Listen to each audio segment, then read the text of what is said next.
تمام قصد داریم به دیدن گونه‌ای نادر از حیوانات برویم. این حیوان در راسته حشرات قرار دارد. الان در فصل زیبای زمستان هستیم که ادای تابستان را در می آورد.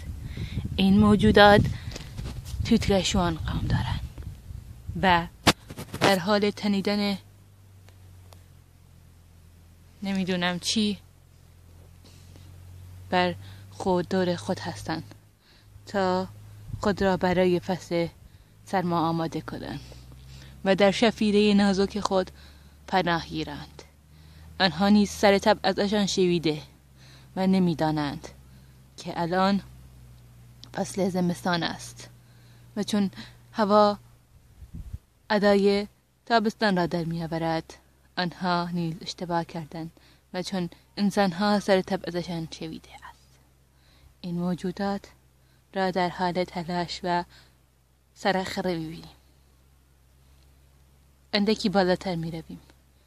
یک دسته دیگر از این حیوانات ببخشید حشرات و کرم‌ها در اینجا قرار دارند. می‌بینیشون؟ قدکی که به پایین تر می رویم باز هم می‌بینیم یک میوه نارسیده اینجا هست. اوه خدای من، فکر می‌کنم اینجا این درخت توتگشوان است.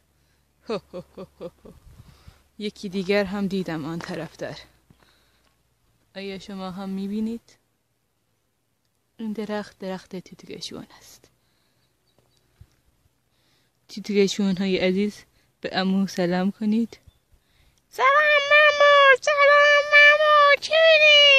همگی بگین گرگه. خدا فیلم بردار این فیلم را هم شفای عاجل عنایت بفرماید.